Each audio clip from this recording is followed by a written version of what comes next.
Yes. Well, welcome everybody to our Ask Me Anything About State Data Books. This is our monthly call brought to you by the Communications Committee of the Steering Committee.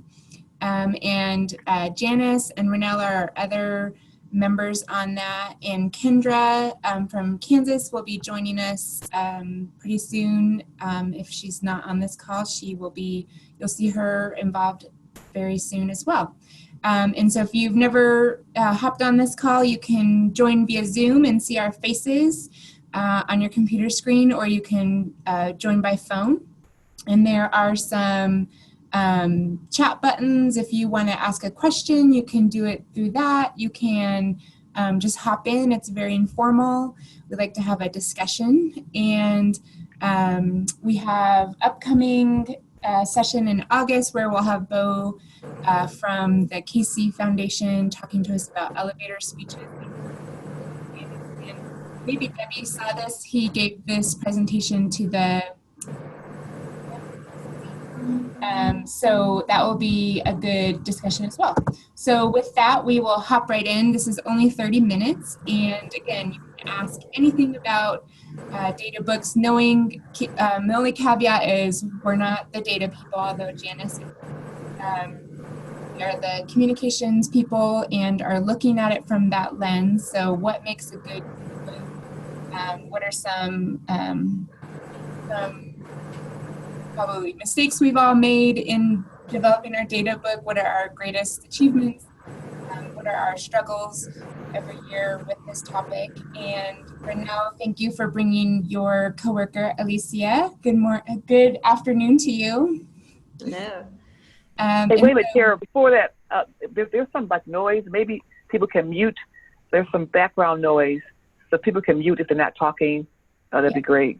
And you just hover over your little block and you can see the buttons to mute. And if you're on the phone, I don't know how you do that on the phone. Maybe we're not. Star 6 to mute and pound 6 to unmute. Oh, thank you so much. Okay, so I will just kick off and say we have many experts here. But all of us produce some kind of data book, so we're all experts on this in general. And so we want to have a really engaging conversation. So if you have a question, keep that in mind, and I'll go to questions really quickly. But I wanted to give Alicia and, am I saying that? Is it Alicia? Alicia. Thank you. And Janice a chance to give us an overview of their data book. And we had mutual friends, so we hung out a bit. Okay, let me see. You can hear somebody talking. I wonder if I can. Oh, there we go. Okay, Alicia, thank you for joining us. Can you give us a really quick snapshot of what your data book encompasses, and what is your favorite thing about it right now? So I wanted to start off by just giving a little bit of background so folks kind of understood where I was coming from. So I can't say fairly new anymore, but I've been on the project for 2 years. My predecessor was in this role for 21 years. So when I came onto the project and started thinking about the development of my first data book, it was really about how do I evaluate what we've been doing, how do I use our community partners to really understand how it's being used, how I could make changes, what ways I could really improve it for various uses. The other thing that was kind of unique is that I, as a former user of the data book, as a community partner, and also a former legislative staffer, I had a couple of different lenses that I took when I was developing that first book. Overall, my goals have really been to try to be concise. Our data book is about 40 pages long, cover to, front to back cover. I wanted to make it, even if we kept the length, just trying to be more concise in the way that we were presenting the information, the data, the context of it, but also making it very user-friendly. So trying to do all of that without losing kind of the meat of, really trying to put the data into context and really connecting it to the policy component so that people could understand why the data might look a certain way, but also understanding that outcomes could be changed by, with the right policies in place. And so my first year was really about how do I better connect the policy recommendations to the data. And so it was really trying to lead with the policies recommendations up front. So we have 4 different sections similar to the national book. And so every section started out with the policy recommendations up front. After the first year, that's what I did whenever I sent you the link, Harper. So we have somebody else. Kelly. Yeah, and that's probably that's why I we did did. it. Now they're able to see Makes who's sense. talking. Yeah. But if you send if you send it actually with we've got some background noise. ending, you can do however you I'm going to mute everybody. because mine is Terrence.A.Sullivan, but But if you do it all together. Yep. it still does the same. There you go. Now you have to unmute. Okay, Lisa, go ahead. You should be all set. Okay, so after reviewing kind of that first year, I still felt like it was pretty dense and not as concise as I wanted it to be. And so the way that I formatted it in the second year, which was the one that we just released in 2017, was I still kept the policy recommendations up front and center. But what I did is I put like our key findings from the data book connected to the policy recommendations on a 2-page spread right in front of the data book before kind of jumping in and having that deeper dive in each of the sections. So I've gotten a lot of good feedback because of it being more in a simplified format. It's also, we tried to develop the design in a way that would be easy for people to just print off components of the data book that they might be interested in as well, so that if they didn't have a hard copy in front of them, they wouldn't have to print 40 pages to really get everything that they wanted to get out of the book. The other, just a couple of other quick things that I wanted to note was that this past year, we really tried to use that race, place, and income framework throughout our book. We did this by, we don't put all of our county profiles within our data book that we publish in print, but we did this year at least put county profiles by county type. So our urban, our rural, and our mid-sized county profiles were included in the book. And then every indicator that I talked about, I disaggregated it by race and ethnicity.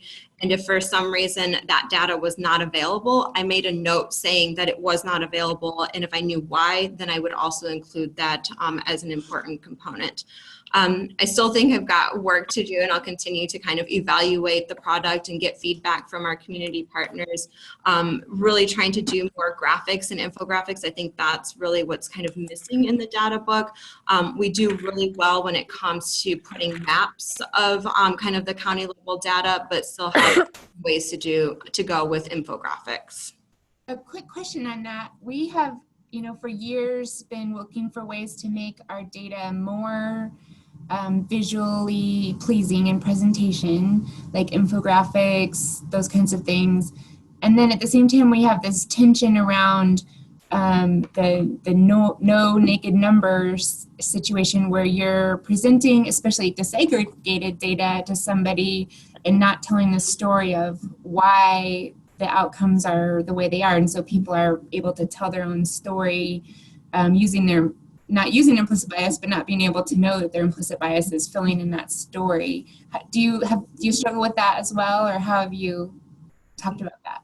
I think we all still kind of struggle with that. So I think there's a couple of different places that I try to address it. I do an introduction in the very beginning of the book that kind of tries to put some of that framework into place, knowing that we're using that race, place, and income are kind of the framework of the book. So being able to talk about that kind of upfront. But every graph that I have in the book, I was really cognizant of the titles on the charts to make sure that we were looking at structural barriers or whatever it was, whatever the data point was. And then every graph includes some sort of paragraph that tries to put it into context. So it wasn't just a graph out there without some sort of narrative behind it to help understand what it is that we were trying to show. That, of course, adds to the length of the product, which is something we continue to struggle with as we're trying to be more concise, but that's kind of where we've landed for now. Yeah, it's amazing what just looking at it from that lens and going through all of the titles of the graphics, the blurbs, all of these things, there's a lot of room to kind of put that framing on data, but you do want to have a little bit more space. And so we had to pare back our book quite a bit this year because we were just focusing on racial disparities. And so we knew that we wanted to have some room to talk about that. And so we had to cut back a lot on the number of indicators. It was definitely this or that. Awesome. So we'll come back to you. Janice, tell us a little bit about your data book and how it's evolved. Oh, we can't hear you. Unmute. No, we can't hear you. Wait. No. We could hear you earlier. I think, did you mute her? No. No, we can't hear you. No, she's not online anymore. It's not showing anything. She's right there, JLS. No. I'm saying that her phone, she has to call in again. Oh, your phone's off. It's not, your phone's off for some reason. Okay. While we get her back, start typing your questions into the chat. And actually, I want you all to type an answer I'll ask a question and you all type an answer. How many of you include policy recommendations in your data book? So say we include policy recommendations, or we are only data and research. And make sure you reply to all.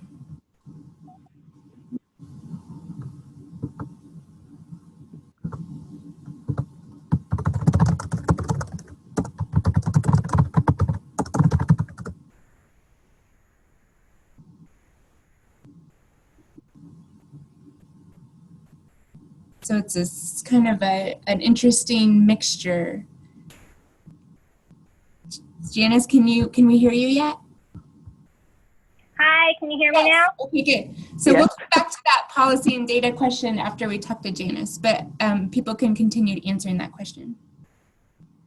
Okay, so unlike like everyone else, we were trying to tear down what we did in our book, but it really had more to do with budget than messaging, because our book is now over 250 pages. We have so many indicators. We have 3 counties, so we slice and dice data a whole lot of different ways, and we collect a lot of information.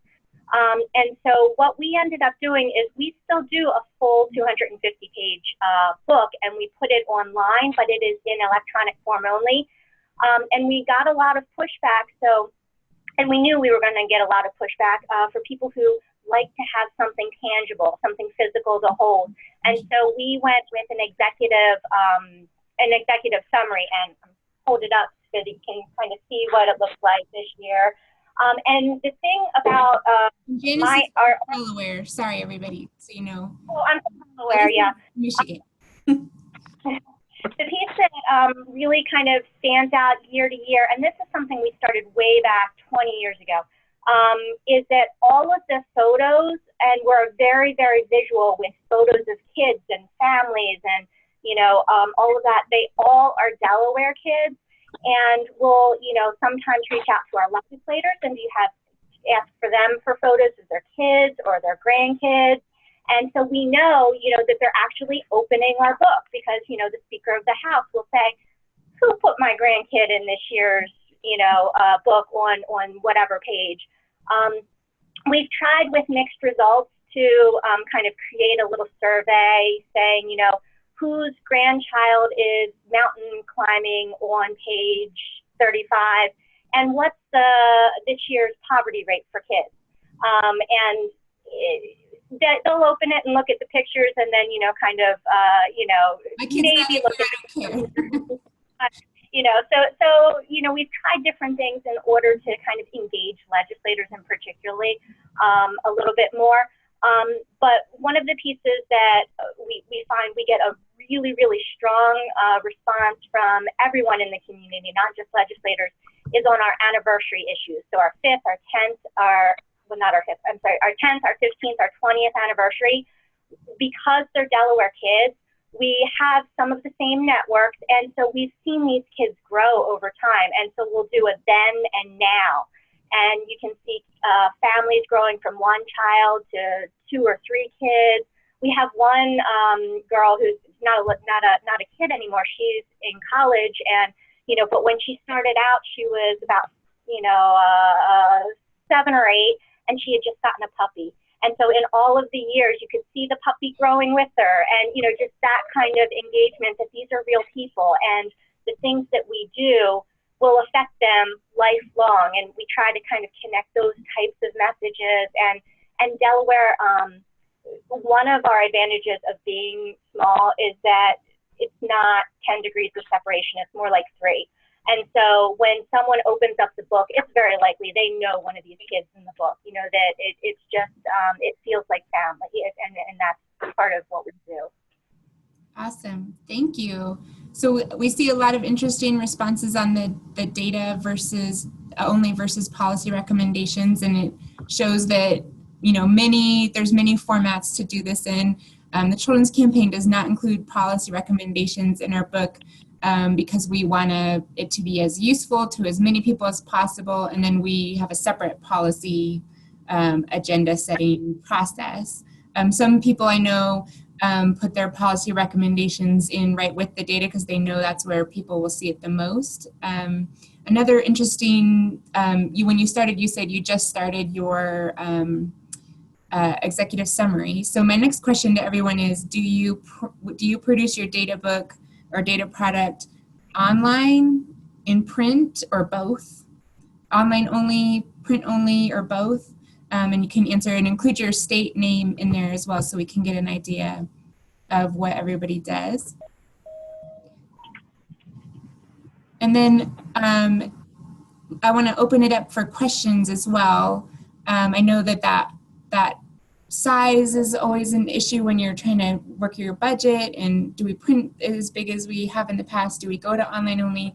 Some people have experimented with online only data products. What have people experienced in that? So there's some ideas for questions, but type your question into the chat box or just start hollering. You have to unmute your line by clicking your box or Renell #6.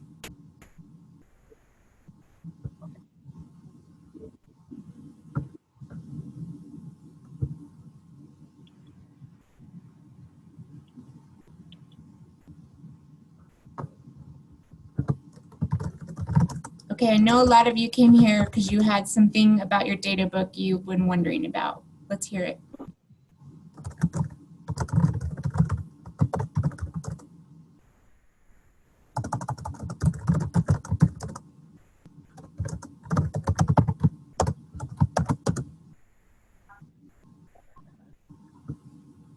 Is it, Renell, do you have to unmute everybody?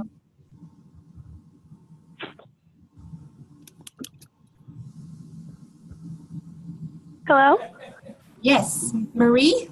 Hi, I'm Katie. Katie, oh yeah, introduce yourself and ask your question.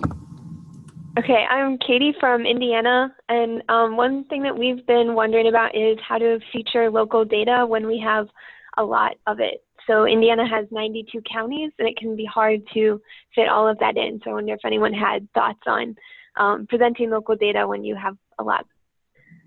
Yes, good question. Alicia or Janice, ideas?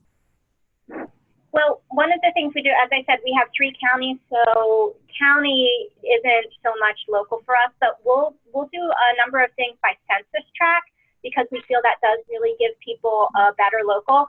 And for those, we just visually map them. So that might be one option, is to kind of map, put your census tract down and map the data out, kind of doing heat mapping type of thing. So you know, Cynthia, testing. how many are going? So Michigan has 83 counties, just 11 fewer than Indiana, and we do kind of the same thing. We do the heat maps to kind of show the county level data. But the other thing that I'll do in my analysis is kind of try to highlight some of the highs and lows of the counties as well within certain like select indicators. Usually I just try to stick to some of our core indicators rather than all of them, because it's just would be too overwhelming. But I do try to at least pick out some of the data that stands out to me by county. And then the third thing that we did this year was we did county groupings using ACS to do the rural, the mid-size, and the urban counties. So then I was able to do an analysis by county groupings to kind of bring out some of that data as well. Any of our other experts have ideas on presenting a lot of local data, besides directing people to the data center? This is Stephanie in Minnesota. We used to publish county fact sheets and more county level data in our reports, but since we have 87 counties as well, it ended up being a really expensive printing cost. And so we've now put all those online, and I can send a link. We just select a few indicators, and our counties love those fact sheets. I get requests for them all throughout the year, and it's worked really well to put them online instead of pay what it costs to print. And the indicators, a lot of them say the same, but some change depending on the theme of our book. Michigan does the same thing. We do the 83 county profiles, plus we do some regional profiles, like for the Upper Peninsula, Southeastern Michigan, City of Flint, City of Detroit as well, that look almost exactly like our Michigan profile that's published within our book as well. But those are only available online too. And you both find a lot of traffic to just people looking just for their county data sheet? We do. Yeah, people are really interested in their local community data. So here's a good question from Anna. What feedback do you receive on what components or data points are most useful? This is really interesting because our book had just been growing and growing and growing and including as much data as we could possibly find. And then our county data profiles had consistent data points across the years so people could compare them. Does anybody use like a feedback process or talk to community or experts on what data isn't useful and you could cut, or what are people looking for that you don't have?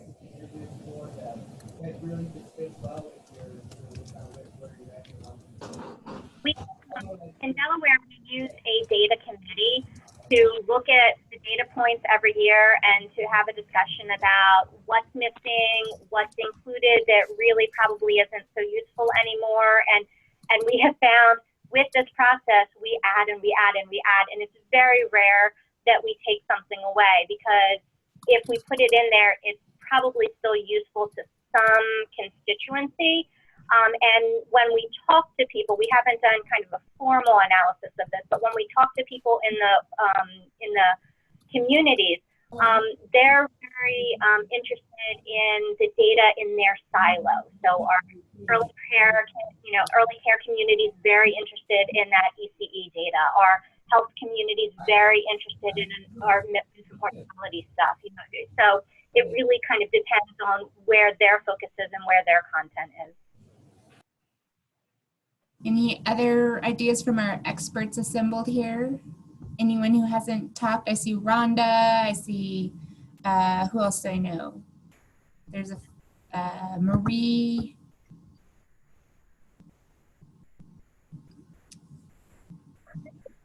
Another thing I've been wondering about that Janice brought up is photos, which is always a challenge. So everybody answer in the chat box, where do you get your photos from for your data book? Stock photos, what source do you use for your stock photos? If you use real people RPs, where do you get those? Do you do a contest to have people submit them?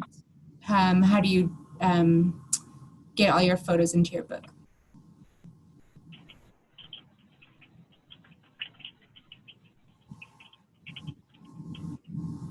So in the meantime, Janelle said Kansas checks with key stakeholders whenever we plan to make any changes to indicators, and have found that most of our indicators are used by several constituencies, and we have not continued to add, however. So it is hard to remove some of the data.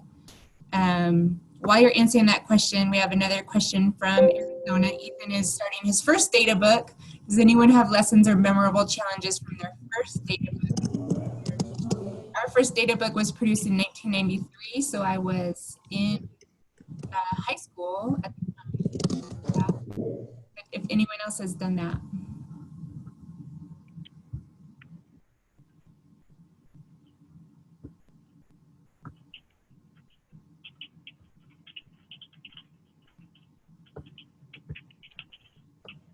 So a lot of people use iStock. No, some people don't use photos. Amy solicits through social media and listservs. Alabama uses stock photos, and they take lots of photos throughout the year. So a mixture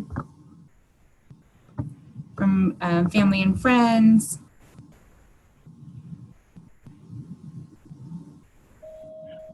So a variety of sources. This year, the Children's Campaign hired a laid-off newspaper photojournalist to take our photos, which was a smoking deal, and some of the best photos we've ever had of real Coloradans. And we partnered with provider partners of ours, so youth clinics, Quality Early Learning Center, local school. And then we shared all of the photos that we received from the photographer with them. So their communications people were really grateful to provide that access in exchange for some really nice photos. So that was a good trade-off. And that only cost about, I think it was like $1,500. And it was an investment in new photos for our website. I know that's a lot for photos, but it was kind of a once every so many years project. Okay, Debbie has a question. Which audiences do we target? Most people target state and local policymakers, partners, press, nonprofits, and maybe foundations. Does anybody have any targets beyond that? Holler or type in the box. Virgin Islands commissioned a photographer this year.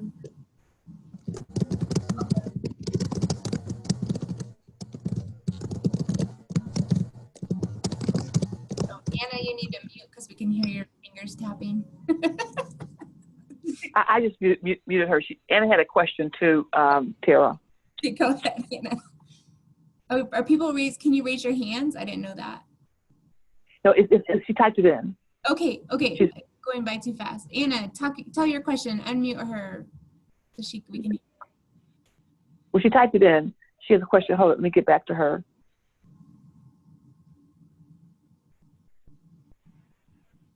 I'll unmute her. Okay, she's unmuted. Go ahead, Anna. Hi, thanks. My related to years of data. So our data tend to be several years behind, and actually more behind than other states, I believe. But in particular, our Virgin Islands Community Survey, which is similar to ACS, but we're not part of ACS, it tends to be sometimes like 3 years behind, whereas some of our other agencies are able to provide us more current data. So what we've done in the past is we have pinned the data year reporting to the Virgin Islands Community Survey. So all of our data are years behind, but I'm wondering, how do other states do that? Because I'm considering whether we should just report different years of data according to whatever is the most current for specific sources, or should we just have the same year of data across the board per book? Hopefully that question makes sense. Yeah, so do you do a mixture of data across different years depending on the indicator? So it'll be child poverty 2016, child health insurance 2014, that kind of thing, or do you use the same data year to compare across your columns? Does that make sense? Okay. Yeah.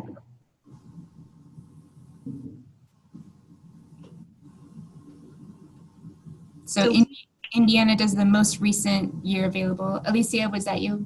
Yep, and that's exactly what we kind of do. So we use our base year, which we, it's the same across all of our indicators, but then we use whatever the most recent year of data available at the time of publishing. Now, some of that is, coming out right as we're publishing, but we use whatever we have before that. So we have kind of these dead cutoffs essentially for the year of the data book. So some of the years will be off a little bit, but we try to use them within a year or two of each other.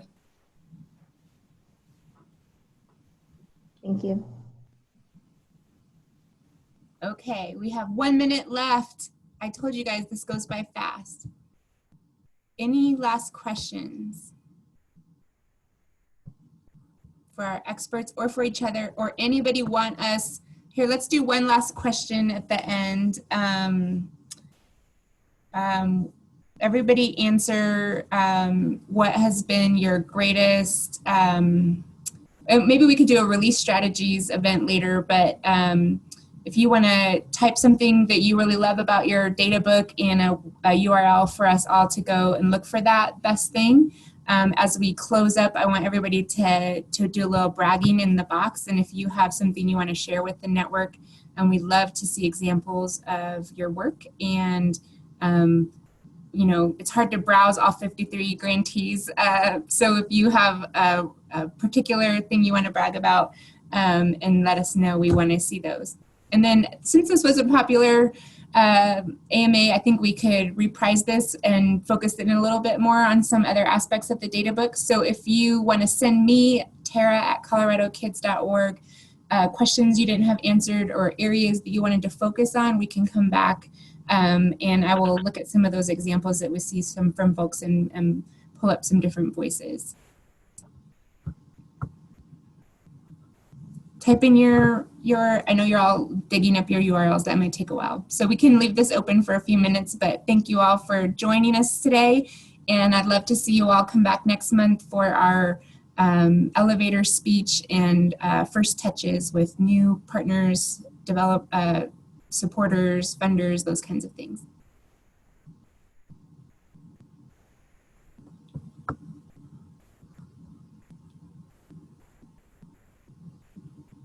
Thank you, Janice. Thank you, Alicia. Thank you, Renelle, for hosting us. You're welcome.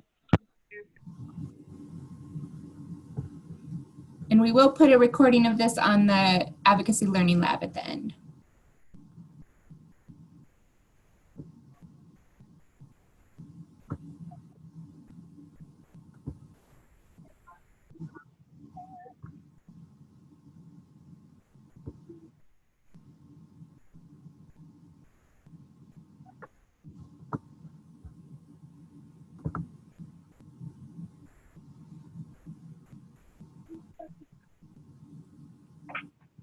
Renelle, I'm going to leave my channel open to let those scroll in if you want to leave it open for a little bit. I have to run back to another meeting. Yeah, I'll leave it open for a little bit. So thanks, Tara, so much. Yep. Bye. Bye-bye.